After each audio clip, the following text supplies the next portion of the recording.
আমি এই মেসেজটা বাংলাদেশের একটা এলাকার একজন মা মারা গেছেন। তার বাচ্চা কাচ্চাগুলো ওয়েল এস্টাবলিশ, তারা খোঁজখবর নেই নাই অনেকদিন পর তার লাশটা পাওয়া গেছে। এটা নিয়ে অনেকভাবে এক্সপ্লেন করতেছেন। আমি বলবো, আমার ভিডিওটা যারা দেখতেছেন, আমরা কেউ দুধে দোয়া তুলসী পাতা নয়। আপনি আপনার দায়িত্বটা পালন করুন আপনার মা বাবার জন্য। এর চেয়ে বেশি বলার কিছু নাই। নিজেকে আয়নার সামনে গিয়ে দাঁড়ান, তাহলে নিজের ভুলগুলো আগে ধরতে পারবেন। আমরা কেউ সাধু না। একজনের নিউজ পাওয়া গেছে, বাংলাদেশের আরো হাজারো লক্ষ পোলাপান তাদের মা বাবাকে অসম্ভব পরিমাণ খারাপভাবে রাখে। দিন শেষে আমাদের মরতে হবে ভাই। আপনার মা, আপনার বাবা, আমার মা, আমার বাবা, তাদের বয়স হয়ে গেছে।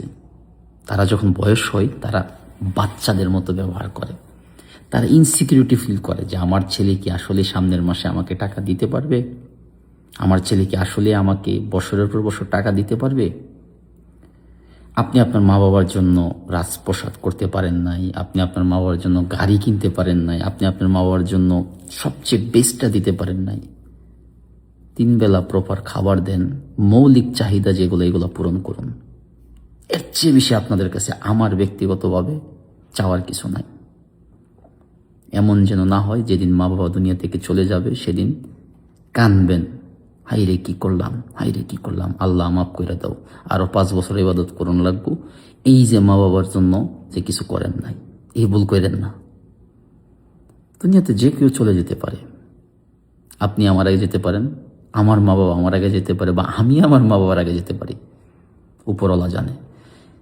কিন্তু ডে বাই ডে যেটা রুটিন, ডিসিপ্লিন ওয়াইজ মা বাবার দায়িত্ব নেওয়া, অ্যাটলিস্ট মান্থলি তাদের খরচ দেওয়া, আপনি যে অবস্থায় আছেন না কেন, আপনার কাছে নাই, ওই নাই অবস্থা থেকে চেষ্টা করেন যতটুকু পারেন। আপনার কাছে 20 টাকা আছে, দরকার নাই তো 20 টাকা মা বাবার জন্য দেওয়ার।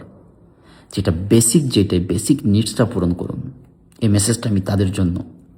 আপনারা অনেক শিক্ষিত, লাভ কি এত শিক্ষা থেকে? এই শিক্ষা লয়ে কি কবরে যাইবেন? টাকা পয়সা লয়ে কবরে যাবো না? আমি যাবো না, আপনি কিচ্ছু নিয়ে যাবো। কি যাবে জানেন? আপনার ভালো কাজ, আর কিচ্ছু না।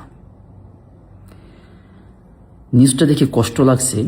আমি নর্মালি অন্য কথা বলি না আমার স্পোর্টসের বাইরে। তাই আমি মনে করি যে আমার যারা ছোট জুনিয়র আছেন বা অনেকে সিনিয়র আছেন, আমরা যার জায়গা থেকে আমরা যার মা বাবার জন্য দোয়া করি, মা বাবার জন্য চেষ্টা করি কিছু কইরা যাওয়ার জন্য। অ্যাটলিস্ট তাদের মৌলিক চাহিদাটা যেন তারা কোনো গ্যাপ না পায়। ভালো থাকবেন। শুভ সকাল বাংলাদেশের সবাইকে।